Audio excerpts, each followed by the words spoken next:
Okay, I have that, I have that. Okay, so I have here, I wrote out some things. Does that look inverted to you? No? Okay. You can see it, right? You can read it? Oh, okay. Because to me, when I hold it up to my screen, I can't read it because it looks like I'm holding it up to a mirror. So the first, and I'm not going to teach what DDR taught at the retreat this weekend. I'm actually, the whole retreat effect. I love the retreats. I love going to them, but I'm well aware of the mechanics of what's going on. So, while there was tissue being passed around and, everybody was crying and there were aha moments and all these great things, then there's Ernest staring out of a window made of time. So, things are just a little bit different. When I go to the retreat, of course, I feel that energy. I feel the energy of all the other people and I feel good and excited just like anybody else. I allow that. That's what you're there for. But I don't really get lost in it. It's not like, but with that said, I managed to have an insight, a revelation, something that David Dorian Ross calls glue, and then a breakthrough. So I'm not going to really go into great depth about what those four things are, because you need to go to his retreat and maybe attend some of his classes, or I'll talk about them later, because I did get his permission to teach anything that he teaches. So he said that was okay. So I'm like, if I feel qualified to teach this, I feel like I understand it and can demonstrate it. Like, what of yours can I teach? And he's like, fucking share it all. And I'm just like, on that. So the insight is kind of an aha moment in the moment, right? So something happens and you kind of have this aha moment. Easy. A revelation is after the fact. You have an aha moment. And then glue is something that brings all of those types of things together. Like you have two different things, and then you have like an element or something that's added that kind of brings all of these things together, and then you have a breakthrough that comes from a breakdown.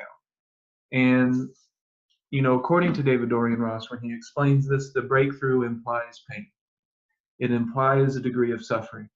And even those who are interested in things like the law of attraction, I don't think there's a single fucking one of us who can sit here and say that we haven't had what we would qualify as very close to a breakdown. So as much as we want to say that that isn't necessary in the human experience, I agree. I don't think it's necessary. Maybe that's more my mind. I think an enlightened society would not be having breakdowns because it would be in a fundamental flow with Tao. They would be in a fundamental flow with nature, but with complete understanding of the human infinite element at the same time to continue to evolve their consciousness. So I don't think breakdowns are necessary, but we have created the probability of it in this thing that we call the island of the practical. And that's what this class, the first phase of change is still dealing with the island of the practical. So, without going too much into depth about the insights and the revelations and the difference between all those, I did have one that was really, like that glue, So I had something that kind of brings everything together. It puts some pieces like, oh, I like how all those pieces go into place. Okay, so here's a story that will make another story that will make another story that will make all of this make sense. Okay, so you got to bear with me for just a second, and then maybe I can answer questions if the shit doesn't make sense. So at the beginning of the retreat, we picked a card, just a little bit of an exercise, and then at the end of the retreat, you talk about that card and how did that card affect throughout the week or the weekend, and all that typical retreat stuff. Like that's not. I'm sure that's something similar to what somebody else has done in the previous retreat. I doubt they invented that. Okay, so at a certain point in the retreat, we were given the 5 elements, according to Chinese 5-element theory. So Chinese 5-element theory is typically very specific. Some of them alter just a little bit, but typically there are 5 solid elements that don't really change a lot. Like with the martial arts side of it, In traditional Chinese medicine, they use 5 elements. And David Dorian Ross was talking about these elements, and then he was associating the aspect to the element, like water to hope. He associated joy and passion to fire, compassion to wood, perseverance to metal, commitment to earth. Now, I don't think that was, I think those are translations from Chinese. So I don't think that was his machination, of course. Where he goes from there is all his creative entity, right? That's all coming from his creative mind. So I realized that the 5 Chinese elements are, and I've known this for a while, and I felt a little bit of weirdness from it, a little bit of resistance inside from it, and in a very small way, just very small. Like we're talking about a little of scratch of the surface type resistance. But there's water, fire, wood, metal, and earth. No air. So air typically isn't one of the 5 Chinese elements. They don't use. I think maybe air is what's binding them. Spirit is what's binding them. I'm not 100% sure. I never learned that. So, my knowledge of traditional Chinese medicine is fucking nothing, really. I mean, compared to how many books I'm sure they're going to have you read and all of that stuff. But in terms of the 5 elements, sometimes there's ether, sometimes there's not. Sometimes there's air, sometimes there's not. And I'm just like, you know what? David Dorian Ross added a 6th, but he didn't associate an element to it, which was choice. Which essentially, he didn't use the term, but I'm essentially calling it the human element of choice. Something that seems to be, at least at first glance, mostly unique for human beings, is this element of infinite choice and being able to choose through the infinite possibilities of what we want to do with our lives. By directing our awareness, we can choose where that awareness goes. We have that power of essentially architecture. We're the architect of the universe. It's really actualization, but I'll get into that in a second too, because this is a pretty long class where I have a lot of material to cover. So at the end of the retreat, we rolled a die, and you were supposed to get one of these 6. It was either water, fire, wood, metal, earth, or choice. And before that, we were supposed to write down how we related to each one of them. And I felt like this was so unfair for me because, my whole course is the 5 phases of change. It's around the elements. And like one of our tricks of imagination is imagining that we're elements and like imagining the elements in everything. And it's like, okay, like I can relate water to hope. Like it's, I've thought about these things before. So it wasn't, like, what do I do with these things? So the whole time my mind was going somewhere completely different because I started to realize that all of these other elements, they still have something in my experience. They still mean something to me. Air means something to me. Ether means something to me. And why should I stick to the 5, that the Chinese tell me I'm supposed to stick to? And then someone else will say, oh no, the Taoist or the so-and-so or the who and who, 5 elements, Ernest. I'm like, well, no, I don't know. I'm just going to go ahead and add 2, 3 more. And they're like, who are you to do such a thing? David Dorian Ross would be like, well, I don't give a shit. Like, good for you. Like, I don't care. If that's a creative expression and you could probably back it up with some something, then that's some something. If it's valuable to somebody, cool. If it's not, don't get mad about it. So at the end of the session, I'll give you guys a guess. So in order, I think it was 1 through 6 on the die, and everybody was rolling their die, and I think I have them in the correct order. Water, fire, wood, metal, earth, and choice. So which one do you think I rolled? I'm just curious what you guys think. What do you think the universe and I were conspiring? What role do you think I got?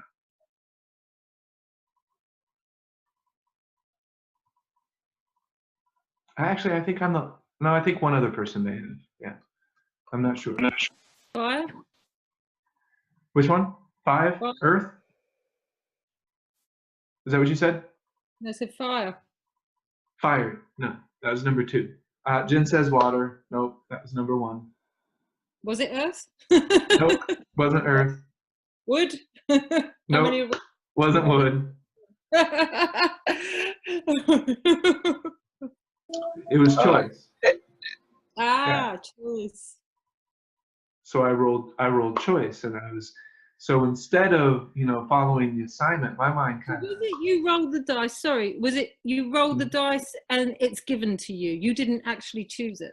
The numbers on the board, 1 through 6. So Right. if I rolled a 2, it would have been fire. If I would have rolled a 1, it would have been water. If I would have rolled a 3, it would have been wood. But I rolled a 6, so it was choice. How And I'm like, hey, that's awfully convenient for Ernest to roll choice. So, and it's not like I get to choose between 1 through 5. Choice is the human element, as he didn't say human element, but he was just saying that's the thing that's unique about the human experience. Because the 5 elements are supposed to be, following nature. It's supposed to be about nature. But there's one aspect of nature that seems to be unique, which is the human being. Which is pretty dope. I mean, I don't know if it's just the human being, but I mean, just for argument's sake, let's say mostly it seems to be just humans that have that element of dynamic, authentic, from source inspired choice. And that requires actualization. You have to be aware that you are the universe observing itself. That actualization, I believe, is necessary for authentic choice. Does that make sense? Kind of? Okay. Yes. So Heather says there are so many different systems out there. I've come to accept of the idea that they're all just frames of reference to look the world through. Yeah, no one is right or wrong. No, some may work for you, some may not work for you. Essentially, any system is just an attempt to describe or recreate some sort of effect. That's why we have a system for learning this and a system for learning that, because they've attempted to recreate the results through a systemized approach of recreating those results. Because let's say somebody wants to quit smoking, and we devise this system that seems to work for like 9 out of 10 people. Now we'll stick to that system because that shit's working. You don't need to, dilly-dally with it too much. Maybe we can a little bit to see if we can get that other 1%, but you get the idea. So I just decided to say, damn it, I'm just going to combine them all. So I'm going to do 7 elements. And it's because I like the number 7. And so with that, I'm pretty much changing the 5 phases of change to the 7 phases of change. So I'm adding a few more phases because I felt like something was missing. So there was something that I felt was missing that was based around one word that's common in Chinese, and I'm not going to tell you what it is. Ain't that something? So it's this word, and it's all, everything that I'm talking about is leading to this word, and I'm not going to tell you what it is. So that's going to be essentially what that 7th phase is. And I know what I'm talking about now. I already got it written down just to prove it. So when we get to the 7th phase of change, you'll know I'm not making shit up because I wrote it down earlier. So I didn't just like, oh shit, someone's in the 7th phase, I better make some shit up real quick. Okay, so I have this stuff written down in advance. The ideas are there in advance. I'm adding a number on the die, basically. We're gonna have a 7-sided die.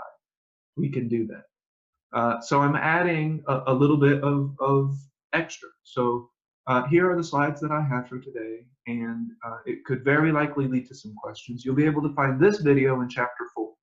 So this is really, really binding. What the fuck are we talking about with this first phase of change? So chapter 1 and 2, I think, seem very clear for people. That whole where's my mind now? The background trick of attention, although that's clear and easy to understand in concept, maybe not the easiest thing as we're experiencing to actually do. It's incremental though. You get closer and closer and closer. And some days better, some days not so much better, but by continuing to practice, it does come along. And also depending on how many times you go back and forth between leaking power or not. Because remember, when we leak power, we lose some of our progress. That's what loses the progress. That's why it's so important not to do that. Because we can never climb the accumulative ladder if we keep taking 2 or 3 steps back and leaking the energy and you know, reverse engineering the process of success with the process of what we don't want. Okay, so let's go into some of our slides. So I have lots of slides, lots of stuff to share. I feel very focused now that the website's finished and I know what I'm doing. And you know, we've been consistent with our morning classes. We've been consistent with our evening classes, or afternoon. I guess we don't do evening. Ernest isn't an evening type of guy. So this is phase 1. We're still air, we're still awakening, but now I'm adding the element of choice. How much does that fit? Air and choice. So that tattoo represents wind, air, and the little triangles represent the 7 directions, 7 cardinal directions. 8, I'm sorry. You have 4, and then each one divided by 2, which is the 45-degree angle of 8. That's like 7. Wait a second. Okay, 8. So we have the 8 directions, and the idea is that that's always spinning. You never know which direction you're going to end up, because there's always probability. What do you think affects this directly? Our awareness. We can affect that swirling. We can affect that probability cloud with our mind. That is the element of the human experience that is so rare, that is so frickin' awesome, is that we can affect the probability cloud of cause and effect with our mind. Because our brains and our consciousness is funneling and channeling so much awareness. That's how much power we have. That we can literally shape the universe, the physical universe, how we see fit. And not just a part of our biological cycles either. Not just a part of the natural cycles of the ebb and flow of nature, right? Of course, we do get caught in that sometimes. You know, maybe some of our things that we want to eat or drink or do are in fact biological, and that's okay. That's called making love to the human experience with awareness. Pretty sure when I start to get, you know, 40, 50 years old, sex isn't going to be about procreation. Like, it's not now. It never, you know, one and done is my t-shirt. So, you know, continuing to do those biological acts without the biological necessity of it, I mean, really, what is that? It's a pattern. It's a cycle. You know, it's a type of physical gratification. And, like, I know that, and I choose that. So, thank you very much. Abstinence could definitely be for somebody. I'm not saying. I don't know how we got into that exactly. You get the idea, right? Or not? Did that make sense? Okay. Okay. Lisa, did you get me? Yeah. A little bit? Okay. Okay. All right, Michael, you unmuted and there's some loud noises coming there. So I remuted. Okay, so back to the slides. I have no clue what you're talking about. Okay. Well, we'll just get into the slides then. Okay, so I talked about this. According to David Dorey and Ross, we have 5 elements versus 6. We have insight, revelation, glue, breakthrough. I had a glue when I rolled my 6 and I was given choice, and I felt like, you know what, I'm just going to choose to do my own thing. You know, I have felt these different aspects that I haven't been able to completely put in the 5 phases because it's incomplete. I wanted to add a little bit more. And I didn't think I could because I'm like, well, there's only 5 elements according to Chinese. Well, forget Chinese theory. I'm adding some extra stuff. Which means there'll be extra courses and more stuff for you guys to go through. Okay, so the 7 phases. So these are the elements that we'll be using: air, earth, fire, 4, 5, 6, 7, yeah, wood, water, and ether. So I added the ether, I added the air, and they're on opposite sides of each other. Ether would be kind of in the middle. It's the synthesis. I've always had synthesis as a part of it, putting it all together. into that spherical shape, the synthesis, the ether, the everything, the nothing, the void. All of this, none of this, that type of thing. And I'll tell you about wood later, but I've had other aspects of dynamics that I wasn't able to add to the 5 phases because it just wasn't fitting quite right, such as choice, the human element, air, and being able to choose, like the tattoo on my arm. It just fits. Okay, so this one's a little bit, I got some stuff in here, and I'm just going to basically read them. You know, you're not supposed to just read your slides, but if I went over every single one of these, we would literally be here until about 3 p.m. So we'll go back over these like we do the teacher training. So we can go back to this slide next Monday and just dive right back into this. And the first, all of the chapters in the first phase of change, I'll be adding more material. So if you have finished chapter 1 and 2, that's great, but check back into it because it might go to 98%, it might go to 90%, it might go to 85% because I'm going to keep adding stuff.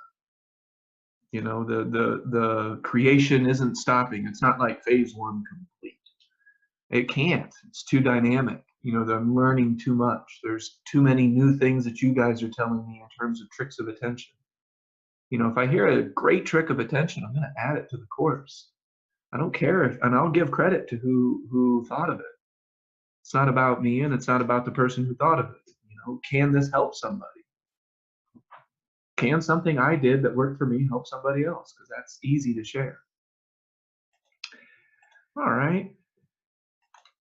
So I want to go back. I don't want to look at this slide yet. Okay, so chapter 4 of the first phase is designed to help us navigate life situations using principles. That's the mood of the sage, is embodying the principles to navigate the island of the practical. That's what chapter 4 is all about, right? Chapter 3, mood of the sage. Chapter 4, island of the practical.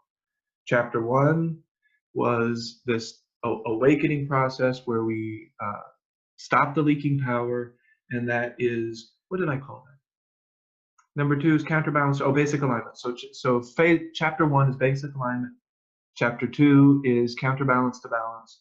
Chapter 3 is mood of the sage to navigate the island of the practical. I passed my own test. Isn't that nice? Almost had to call in a lifeline though. Shayna, what did I call that again? So navigating life situations using principles is very important. Life becomes more neat, and there's a lot of applied understanding. So how long do you think I could sit here and talk about the difference between what people perceive as understanding and applied understanding? I didn't put the word applied in accidentally. We could literally have an entire class on what that means and why that one word makes such a huge difference. Like forever, right? But more importantly, like right now.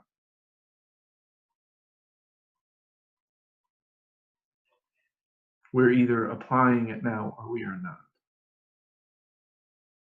That's that binary thing. That one is binary because it's only a part of the human experience. It's completely relative, so of course it's going to be binary. Okay, back to those slides. So understanding intention and will to gain personal power. This is something that we really focus on the introduction of, because this is really important. You know, Vicky and Lyle and Shayna, they've been a little bit exposed to some of those Don Juan books and some of these other books that I've read, you know, because Lyle's been a part of, you know, my learning process for quite some time now. So he's been exposed to different pieces of literature. Now, I've specifically not recommended Don Juan in the beginning because it's got a lot of other stuff. You know, there's a lot of stuff that's not it's really abstract. It's gonna make the mind seem, ooh, I can turn into birds. I can, you know, fly. And yeah, you know, hashtag no limits, but let's focus on some of the techniques and things like that. So the reason I mention that is because, you know, personal power, intention and will, Anthony Robbins used it because it was something that was popular when Carlos Castaneda was writing, because it was, you know, the 70s, you know, late 60s, early 70s. and personal power was becoming a popular phrase, and Anthony Robbins blew up with it. You know, that I think personal power was his #1 selling course in personal development. So deliberate folly, I don't know why the letter H is in there, so we can just deliberate folly, H, compassionately. What the hell? I don't know what that means. I wonder if maybe I pressed backspace or something. So we also talked about the mood of the elements, and I don't know if you guys remember that before I took my little hiatus. We were embodying different moods of the element where we would look around and find aspects of the element in things. But now we're getting into the human element, air, spirit, and actualization. We talk about daily momentum, effect to feed the ego. We can have effect that does feed the ego and doesn't starve it because it feels good. It's okay to feel good. That feeds the ego. The ego wants you to feel good, wants to feel good. Whether it's getting that this way, that way, or the other way, ultimately it just wants to feel good. You just want to feel good. The universe is not linear, so we'll talk more about that, but it's circular, it's spherical, right? It's infinitely expanded.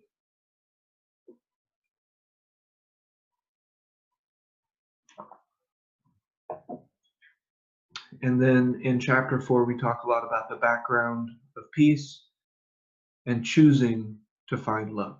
So that is the thesis, and this is everything that we're really touching on in chapter 4. Remember, chapter 4 will likely be out on Monday. And then that wraps up the 5 phases of change. Or excuse me, phase 1 of now I got to get used to calling it the 7 phases of change because I went ahead and added a few more. A couple more.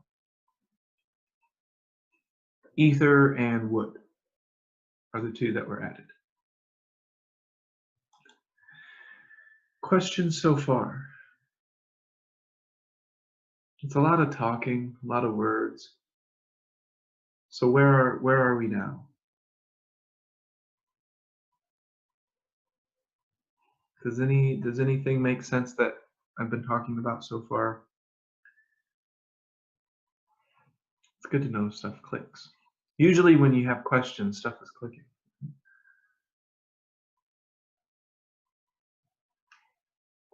Because we're trying to make the connection. So we're like, hey, what does this mean? What does that mean? Okay, so when we do get into you're going to see this again. You're going to see the slideshow presentation. You're going to see it in chapter 4. So you're going to be able to go through all of this again at your own pace. And a lot of the videos that are the focus blasts cover all of these topics. So you're going to be able to watch all of those focus blasts that cover all of these little topics. And then you'll be able to watch this class again that kind of go over everything. We'll probably have a part 1 and a part 2 because there's a lot of slides for this one. And all of that material right there literally could be 2 or 3 classes because there's a lot of stuff. I like the word ether too. That's why I didn't want to exclude that. I'm like, well, why can't I just do them all? I rolled choice. I can do whatever I want. I've been doing that for so long. Why am I going to stop now? So it's the 7 phases of change, damn it. Why? Because I can. It's creative. Okay, so let's take a look. We'll backtrack now a little bit. And now I associate it with synthesis. All of this, none of this. Just complete wu-wei.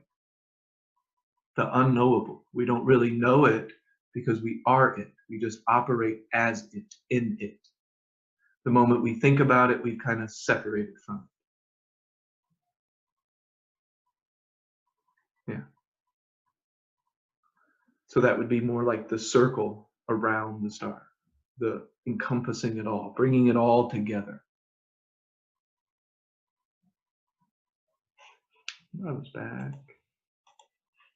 Okay, so I'm going to go back to share the screen. Now, are there any of these that you guys want to talk about? So these are going to be the categories, likely revealed in later slides, because I do talk about these a little bit more, but I also move on completely. So, navigating life situation using principles. That's why this is an empowerment system. This is all about self-empowerment. What do I do? What do I do? What are the principles? What are the principles that apply to every single situation? Creating space, allowing the energy to flow, that type of stuff. Does that mean you can legally call it? Yes, by the way. Isn't that another alignment?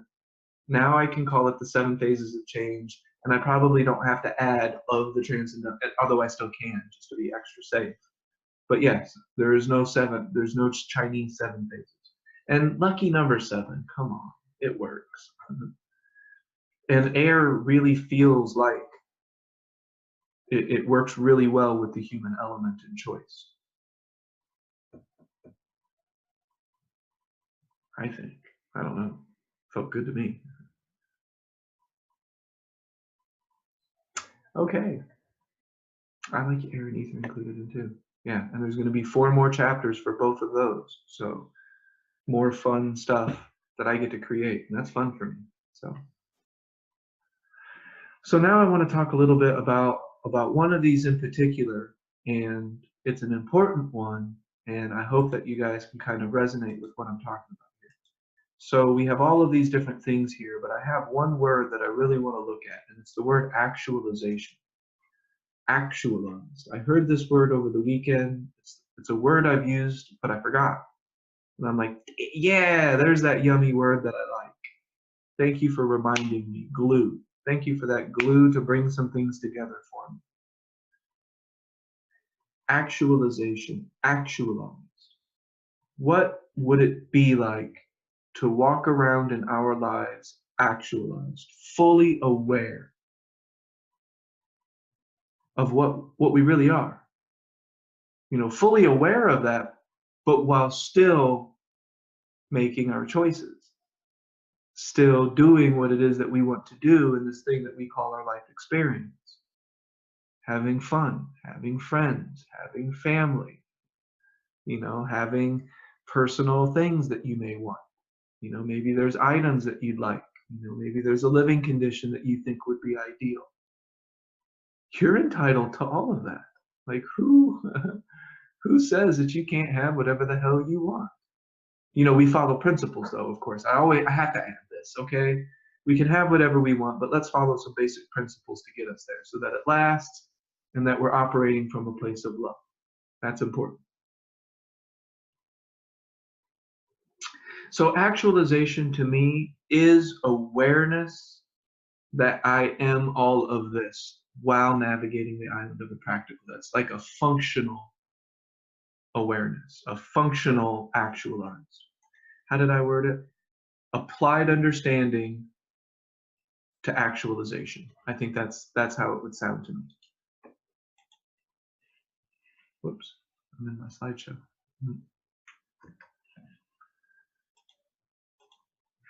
So applied actualization being, so some people may say that actualization is I'm actualized forever, and for good it is irreversible. I don't have to worry about anything ever again because I have fully actualized and I am enlightened.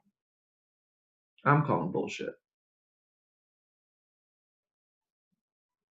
From my experience, it requires constant actualization, constant awareness, and constant cultivation of our awareness in the present moment, presently, applying it now. That is when we are actualized.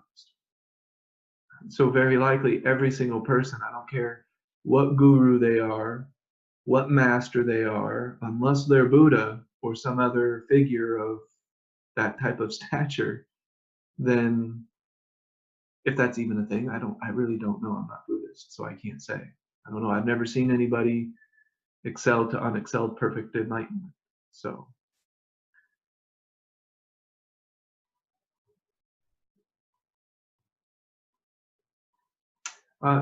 Vicky says, can you please define how you use ether? Yes, I have several definitions come to mind, and I have a feeling you mean it. Context clues.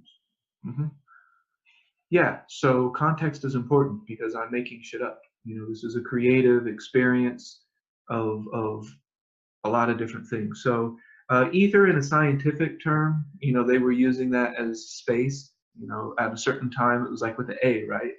A-E is like an aether.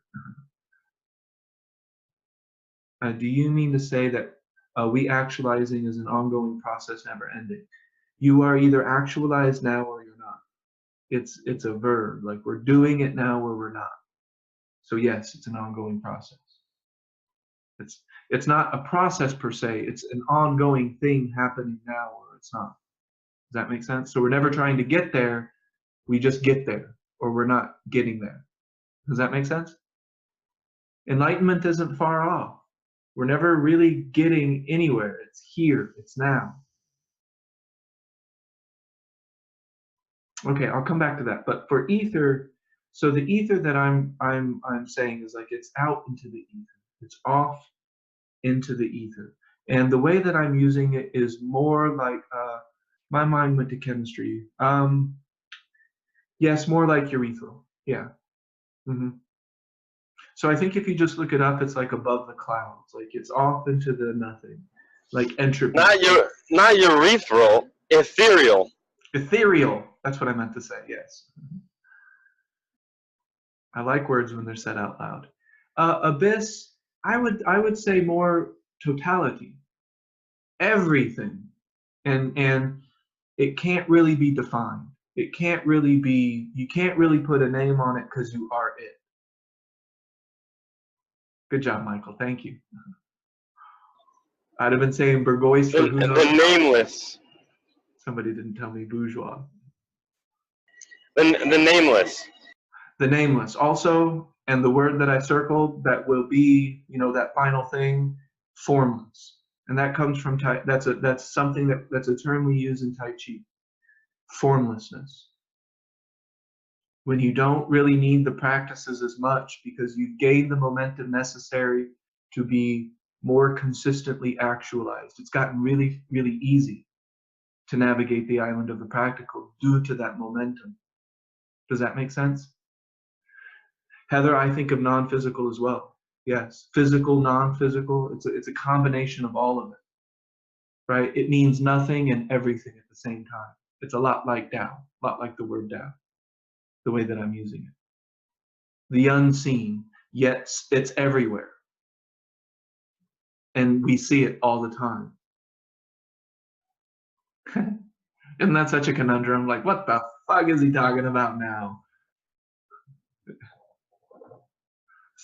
I knew Vicky would get it. She's a Jedi. She's been through Jedi training.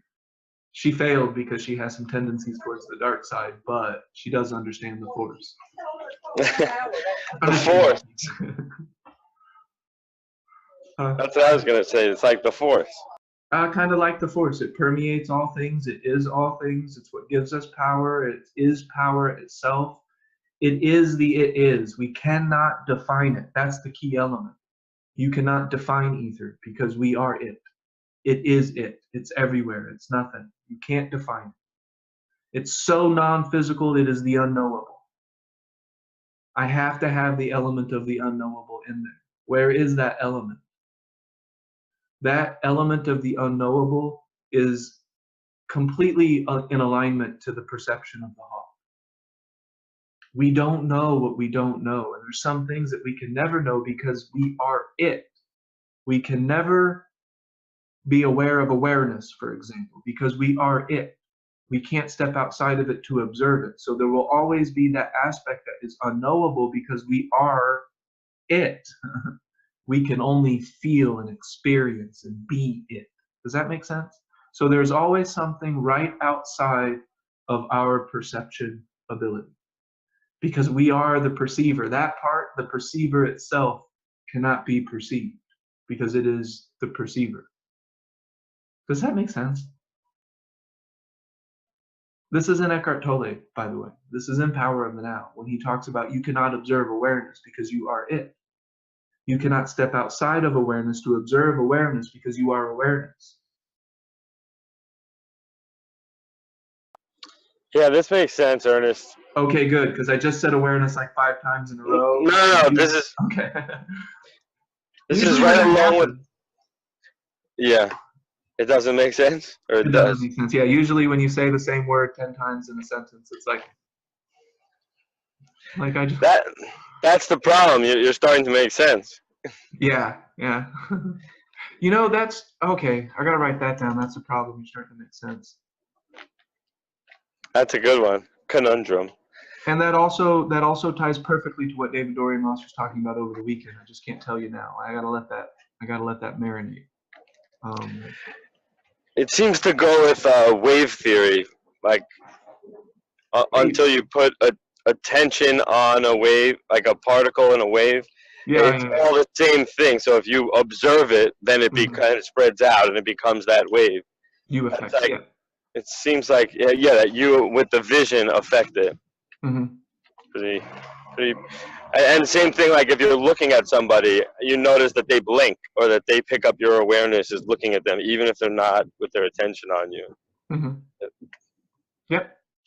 So we define in this setting the ether as the unknowable, right?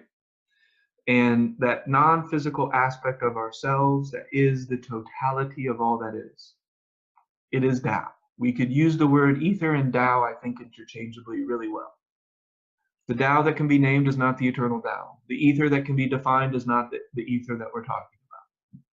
If you defined it, then you're not doing a very good job of defining it, because there's no real definition. And that's why I'm saving that for last. So we won't start there on day one with folks. Be like, okay, let's talk about the infinite, non-infinite. And they'll be like, what?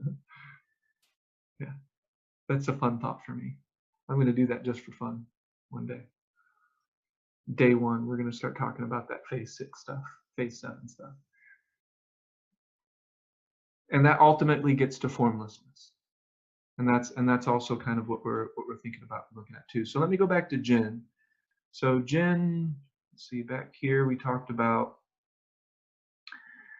so the actualizing process. Okay, so let me just say you are either actualizing in this moment or you are not. Do you see how your whole life you are either enlightened now or you are not? You are either present now or you are not. So of course it's an ongoing process. Some people have this idea in their mind that they can take a pill and become enlightened, or that they can take a course and become changed and saved. The Course in Miracles. Well, I'm sure it's a great course. I'm not, but just this idea that this is going to change, even the 7 phases of change, even the phases of, I'm just going to call it the phases of change now. Just so when we go to 8, I don't have to remember what number we're on. Because 8 is also the infinity symbol, so I like that number too. So I may secretly add a number 8 down the road. Isn't this fun? Yes. So actualization, we are either actualizing, aware of our infinite nature, or we are not. And that's ultimately what we want to be.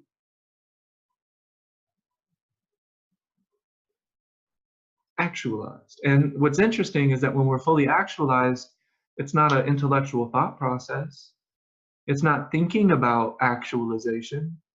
It's flow. It's effortless. It's doing. They'd be like, well, why are you always doing stuff? And it's just be like, because I can. Like, what are you talking about? Why are you not doing stuff? A state of being. I like that. Yeah, I could see that being a good way to put it. That's a good teaching point. It's a state of being. You are either actualized or not.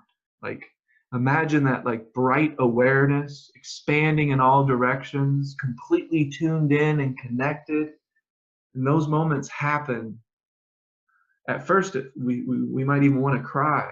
You know, I cried several times this weekend because, hey, you know, I've not been doing this for that long that I can just look at the most beautiful feeling, feel the most beautiful feeling, and not be emotionally moved from that. I cried in front of all of those people on the last night because everything that was happening was amazingly beautiful to me. Like, all I saw was beauty and amazement and connection and love.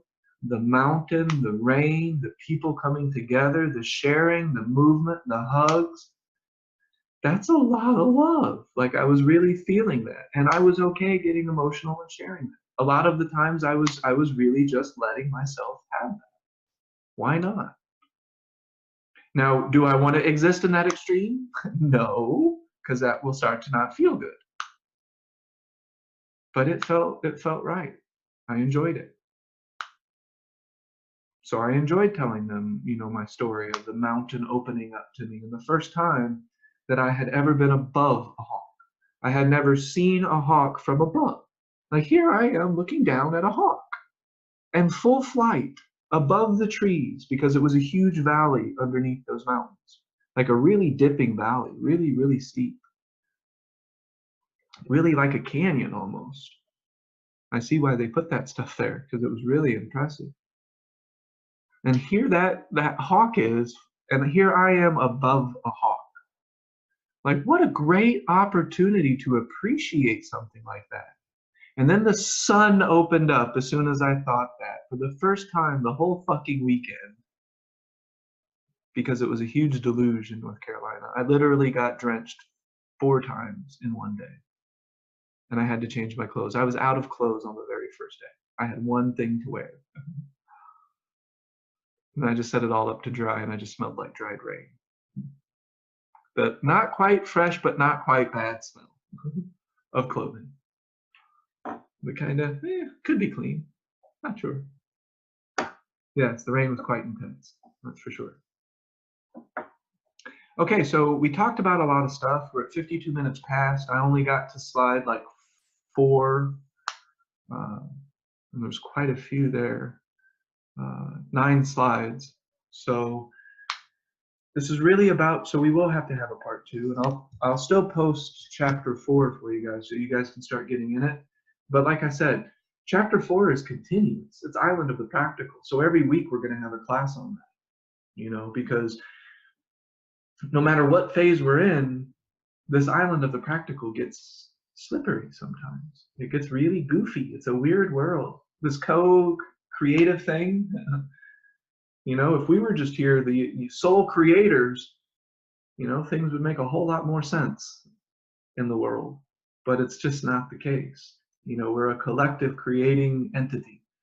So we interact with each other's creations from time to time, and sometimes that shit's weird. It's just the way it is. So we need to think about how we can navigate those things. And it would be boring. Yeah, no one else to know. Yeah, I would find that very dull. I would probably find a volleyball to be, it is actually a soccer ball, but I would find a, wait, no, it's a volleyball. Wilson.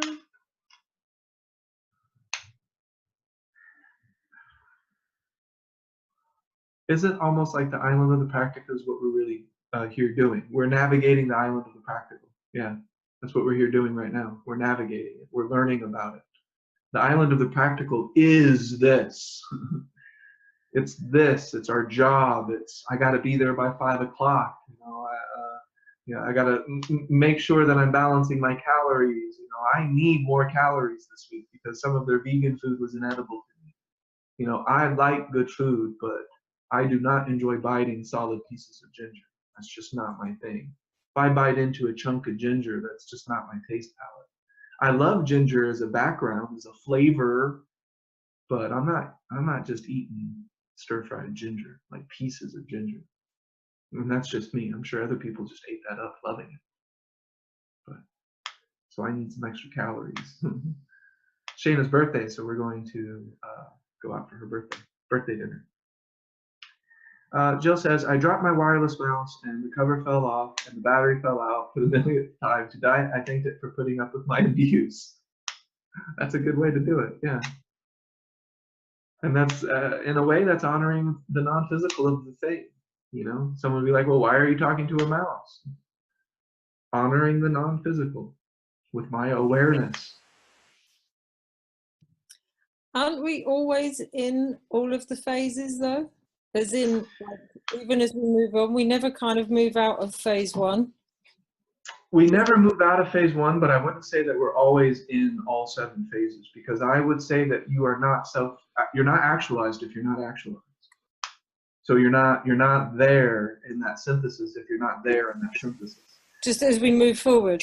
But as we move forward, it's cumulative. Yeah, so we're just adding more to the system. We're adding more to the system.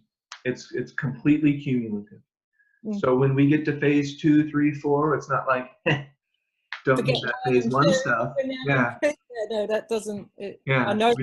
We don't see somebody new and be like phase 1-er, you know, nothing like that. It's okay. I like telling funnies and I like the you laugh. That's nice. But no, really. So the first phase is the first phase because it's the base, and it's not sexy, and it has the most immediate effect. Is another reason we start there too.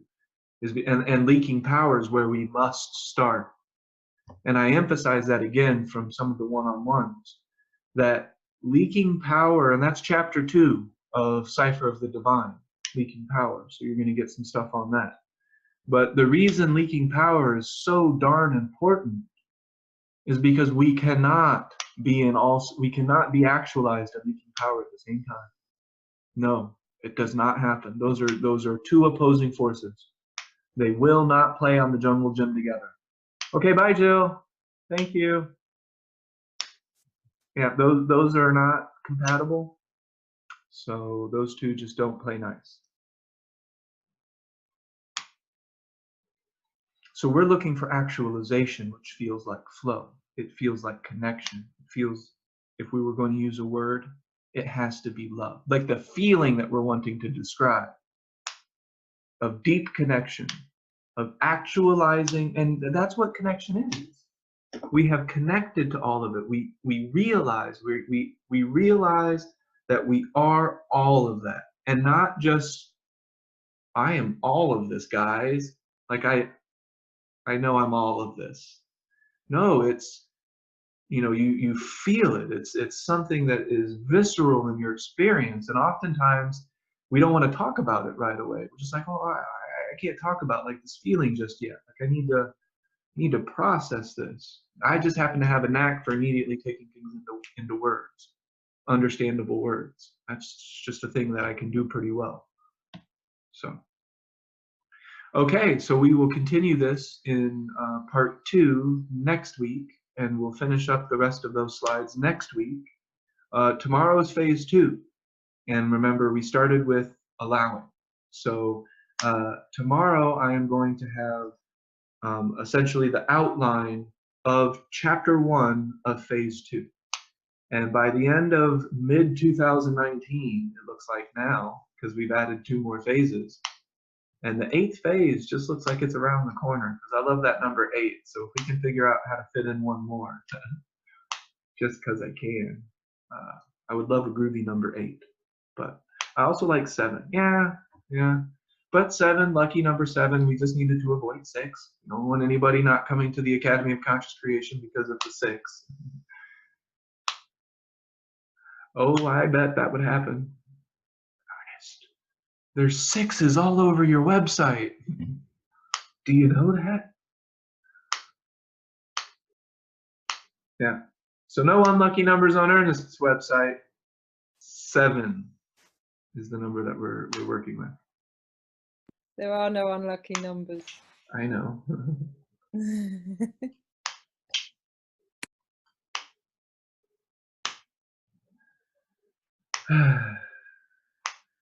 I haven't thought about that before. Unlucky versus lucky numbers. Why would a number be lucky?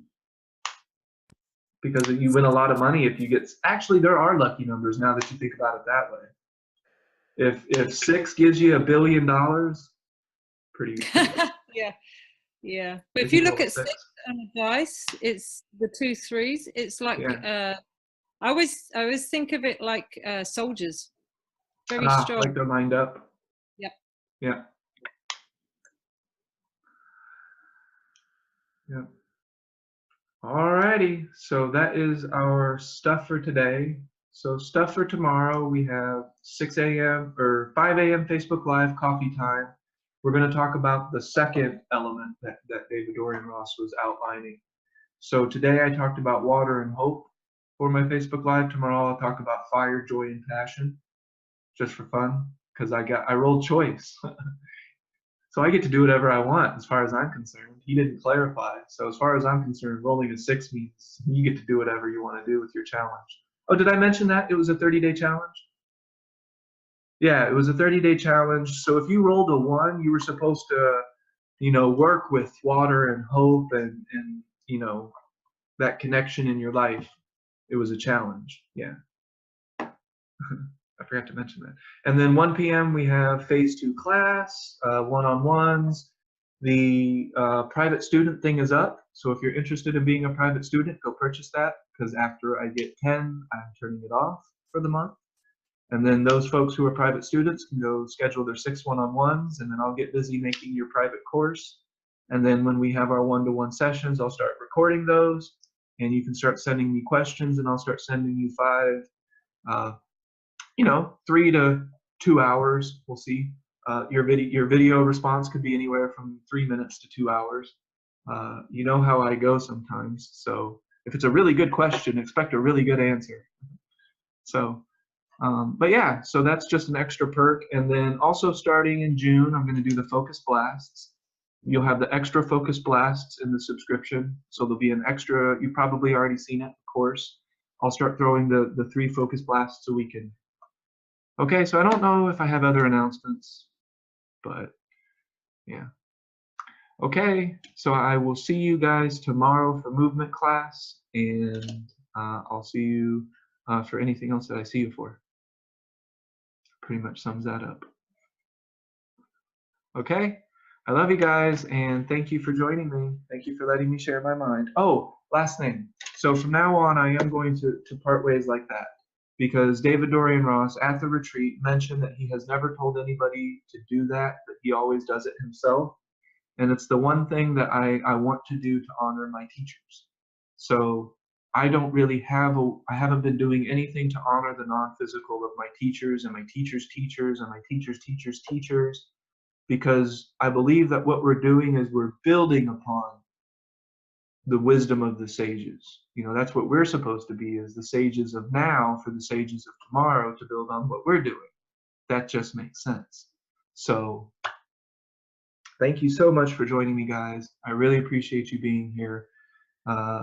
And then so that's why I'm using that one, is just to say thank you to my teachers and just to pay respects, because we're all each teaching each other, you know. So you are my teachers also, you know. So it's just and this is a personal thing for me. I'm just saying thank you to everybody who has taught me a lesson, and every single one of you are teaching me all the time.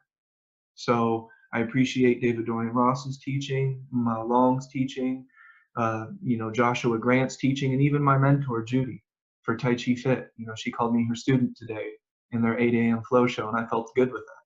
You know, I felt really good with considering Judy also, you know, my mentor and one of my teachers, and all of you are as well. So if Lisa said I'm Ernest's teacher, I'm cool with that.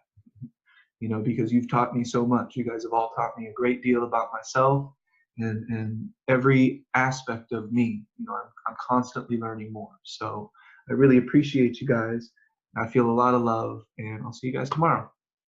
Okay, bye.